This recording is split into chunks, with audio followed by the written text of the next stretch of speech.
Thank you very much, sir, for your time this morning. Thank you very much for having me. Maybe let's start with getting a feeling and a sense of how you're doing, how are you feeling? You've been sworn in. I guess congratulations is in order for you and the people of Johannesburg. Yes. Look, it's a mammoth task. I understand that. But what's the point of complaining and complaining? And when your party has been voted into power and the members of the party and the leaders have confidence in you that you can make a difference, you have to do each job. You have to take the job, grab the bull by the horns. I'm excited, actually, because what I've been complaining about, I now have an opportunity to correct. You know, the rims and tires of sports cars are not quite cheap, so I have suffered because of potholes. So I know the pain that ordinary people are going through. You know, the taxis, the shocks are bad, and potholes and bad roads are not assisting. People buy cars to get to work, to take their children to school, and potholes and bad roads are not assisting them. So the money that's supposed to go towards the welfare of their families has now have to buy tires. People are taking insurance because of potholes. So the money that's supposed to take care of their families has to pay insurances because they can't afford tires as in when the potholes decide to damage them. So it's an exciting task that I'm faced with. I mean, even as 32 series, we have to contend with all of that on the roads, right? So maybe let's get into some of your priority areas. Sis Dudu, I really want to talk about priority areas, but I'm not an MMC from a party that has got a majority. We are meeting as the coalition partners. Remember, there's different parties, 12 parties in this coalition. All these parties have got manifestos. And therefore, we said this week, we are sitting again next week, where we've combined the manifestos of the different parties, and we are putting together a document that will speak to the priority areas so that we cater for all the parties in all the portfolios, not just my portfolio. So I want to be guided by that document so that when I talk about priority areas, it's not just from my own perspective or the perspective of the Patriotic Alliance, but all the other parties have also participated. Number two, I don't want you guys to make memes of me where I talk about priorities and I don't even know as yet where my office is. I don't even know where the toilet of the office is, where the kitchen is. I don't even know if there's a bar in that office. So I'll be having meetings with the officials so that they can tell me of the plans for this financial year. Let me understand the budget, what it speaks to. Let me understand what their plans are, maybe also make my inputs. Because being a citizen of Johannesburg, I believe that there are some of the things that have been missed at roads and transport, as far as their plans are concerned. So these things, once I understand what their plans are and what is budgeted for, in 2 weeks I'll call a press conference where I will then table my vision, my plans, with the time frames. What are we able to do in how long? Gone must be the days of politicians making promises without a time frame. When you say I'm going to build, when you say I'm going to build a road, you must say I'm going to build a road. We will start on the 12th of February and we will finish on the 12th of April, so that you are held accountable. Otherwise, these things of promises that does not have an end date, it's just taking our people for granted. So I want, when I answer these questions, I'll be giving you facts. I won't be speculating. Otherwise, I'm going to tell you that I'm going to deal with robots in a particular way. You know, only to find that there is not even a budget for that. And then I'm a laughing stock on your show and on social media. So I want to be able to give answers that I know I can back up in the future. Okay, fair enough. So you're still doing an assessment of what you're actually going to be getting yourself into, and then only can you come back to us. But you mentioned some missed things from the current operations. What are some of those things that you have noticed are missing? Sis Dudu, you are pushy. I'm trying not to get I'm there. just but listening to what you're saying, and maybe, you know. Yes, but let me talk about the robots, the management of robots. People are stealing robots. People are chopping off robots, taking them so that they can sell the copper inside or the cables inside. We've got people who are begging at the corners, directing traffic at the robots. We are a world-class city. We can't operate like that. So one coming in and one having been frustrated by that, you can't blame these people.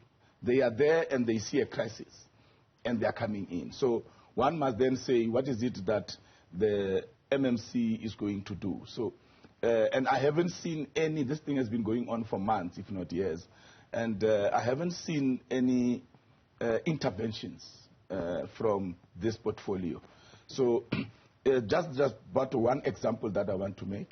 But once I understand, remember there are bylaws also that I need to familiarize myself with. So I will be able to say, these are the bylaws that must be enforced. These are the things that are going to be done, or these are the things that I believe must be done. But I don't want to put the cart before the horse. And then I've made commitments here that I'm not even going to implement. So that will be my view in as far as this matter is concerned. I know that when politicians are appointed as ministers or MECs or premiers, even the president, or even MMCs, usually they will do interviews and talk about what they are going to do when they have not even seen the budget for the financial year, when they have not even been briefed by the people who must implement. Remember, I'm not the implementer. I'm just doing oversight. I am there to implement, to make sure that officials implement the manifesto points of the PA in relation to this particular department. So I don't want to fall into that trap, because I am in politics to be truthful. I'm in politics to service our people. I am not here to make a mockery of our people. I'm not here to speak nonsense to our people. I'm not here to lie to our people. Otherwise, why would I be in politics? I must be different from those that came before me. Otherwise, I should have just stayed with my sushi and champagne and not bother getting into politics. I mean, since you took us there, maybe let's get into it, right? And I'm sure you've been getting these questions ever since it's become known that you'll be the MMC for transport. I mean, we all have a past, and with your past that is being brought up now and again. I mean, you went on a Throwback Thursday and you posted a picture of yourself in the prison suit, and you made mention of the fact that, you know, that was the life that you used to live, but crime doesn't pay anymore. And so in terms of the confidence that people should have in you, what would you say to people who, yes, I have a past, but here I am now? Why should people trust that indeed you will be truthful to service them? The people have already showed confidence in not only myself, but the president of Patriotic Alliance, because both of us are from prison for crimes we committed 30 years ago. And we have built this party from 2013, and today we've got 84 councillors all over the country. We are winning by-elections. We are coming second in by-elections. So people have already showed confidence in us. They have shown confidence in our leadership. And they don't care about our past, because those who don't have the same past as us have gotten this country to where it is today. Infrastructure has collapsed at their watch. The finances of the municipalities, provincial governments, both in the ANC and the Democratic Alliance governments, there's been mismanagement. So those who are seen to be clean actually are losing power. And people are giving power to us because we are truthful about who we are. We've been honest about our past. And, you know, a few years back, we were approached by many people to say, even lawyers saying that, let us apply for your criminal record to be expunged. I refused. I said, no. That is a journey that I had to go through to get to where I am today. And I must embrace that journey. I must not run away from it, because if I run away from it, I'll go back to prison. So I want that criminal record to remain there, so that I am reminded that I cannot go back there. But also, so that young people, as they grow up and they hear my name, and they hear my history, they must see where I come from, and they must see where I am, and they must begin to be motivated and have hope that indeed one can change one's life, it can be done. Possibilities are there in South Africa and the world. But also, for other inmates out there, whenever the media mentions that I'm an ex-con, the inmates in there must look at where I was, where they are now, and they must look at where I am, and they must then be motivated also from inside that, but I can also make it. Let me go out there and let me follow in the footsteps of Kenny Kunene. So that history is part of me. I'm not going to erase it. If anyone has got a problem, it is the haters and the naysayers who are actually not criticizing. They are just jealous and they get chest pains because I have become better than them and they never went to prison. I started from -0. They started from +20. And I am better than them. So it is jealousy, it is chest pains. They must get painkillers. Going back to your position, like you mentioned, this is a coalition, and we've seen how coalition politics has been playing itself out. To your point of serving the people of Johannesburg, how would you characterize your leadership style as you're still familiarizing yourself with what the priority areas are, etc., what the budget is?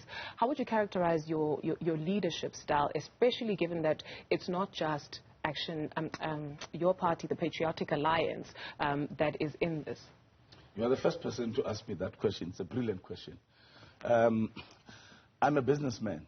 I did not come into the spotlight, into the public domain through the structures of political parties. I came through being known as a businessman. And as a businessman, you become hands-on. As a businessman, you don't tolerate laziness. As a businessman, you understand that the accounting officer must perform. In any business, once the business begins to fail, the CEO and the CFO must go. That's business principles, because the CEO is the accounting officer. He is the one that must take the business where it must go. There must be targets that are set. Once the CEO does not reach those targets at the time that is agreed with the board and the shareholders, that CEO must go. So the problem that you find in the public space is that people don't deliver. People, infrastructure collapses. The finances of the municipality get mismanaged. But the accounting officers don't account. People who are permanent, they do as they please because they know that labor unions will come and fight for them, even when they have done wrong. So my leadership is very simple. You earn your salary. If you are not prepared to earn your salary, go and look for another job. Because under my watch, we must have targets. We must deliver on those targets. We don't have time for laziness. We have no working hours under my watch. If the work needs to be finalized and we need to sit until midnight, we will sit until midnight. Our people have been taken for a ride for a long time. We need to bring that business model into the public administration, where people can go to work and they know that they will be rewarded when they perform. Even at a simple thing like a filling station, like your like your takeaway shops, you would find a picture of someone on the wall and it's written there, employee of the month.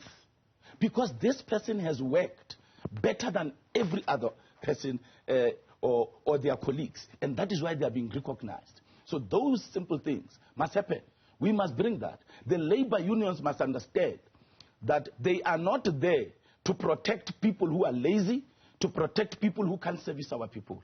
So that is my leadership style. You want to work, you want to serve South Africans. You are in the public administration. You are going to serve them. If you are there and you are going to sit the whole day doing nothing, and I find out, I will deal with you. That is my leadership style. I am hands-on. You see, officials must understand, bureaucrats must understand. When there is a problem in that department, the political accounting officer, which is the minister nationally, the MEC in the province, and the MMC at local government, they are the ones that are attacked. They are the ones that are being portrayed as failures. So if bureaucrats, if the people that must implement service delivery are not doing that, then they don't deserve to be in government. They don't deserve to work in those portfolios. So laziness is the last thing that I will ever tolerate in my department. So it's not about thinking that you go into public service to enrich yourself. You have to work for the people, essentially. No, but how can I enrich myself? I don't even take a salary.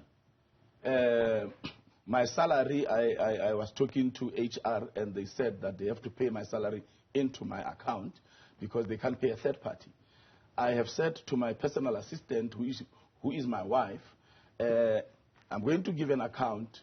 You will handle this account. My wife loves people. She loves to help people. So you are going to make sure that you handle this account, you help people. I'm going to get a process where people can send their challenges, and then it will be on a first-come, first basis. But also, I am focusing more on education. There are parents from disadvantaged areas with very bright children at school, but they can't afford to pay for them. I want my salary to assist those families. I want it to assist those children so that they can get the best education possible. I want to assist the families that are starving. I want my salary to contribute when there's disasters in our city. So I'm not taking a salary because I'm not here for my stomach. I am here to service the people. I am about servant leadership. Mr. Kunene, before we let you go, please do allow me to be opportunistic and take a look at the Equality Court ruling of the hate speech against Mr. Julius Malema. As that has happened, we understand that the NPA is mulling whether to criminally charge you or not. Are you worried about that? No, I am not worried. I think the NPA is very sober. We must respect the courts and we must respect the judges. However, we must also recognize that our justice system has given us alternatives. That if you are not happy with a judgment, you can go to the appeals court, you can go to the constitutional court. So I will respectfully appeal the ruling. But it is very rich of Julius to take me to court when I call him a name that he has actually called Helen Zelleworth when he was in the ANC Youth League. It is very rich of him to take me to court when he has actually said about Pravin Gordhan, we will kick the dog and the master will come out. It is actually very rich of him to take me to court when he has sung, kill the Boer, kill the farmer, which the court did not find as hate speech. Yet, in my view, as a layperson, it promotes violence. It's very rich of him when last year, October, when he was addressing the provincial conference of his party in the Western Cape, he said to the conference, to members of EFF, they must be prepared to kill white people in the name of his revolution. For me, that is hate speech. That actually is directed at an ethnic group. So my lawyers are confident that we will find a different decision. But I think Julius has proven himself to South Africans that he behaves like a bully from a primary school, like a juvenile delinquent who does not want to taste his own medicine. MMC for Transport and Roads in the City of Johannesburg, Mr. Kenny Kunene. Thank you very much, sir, for coming in this morning. Thank you, Sis Dudu. Thank you.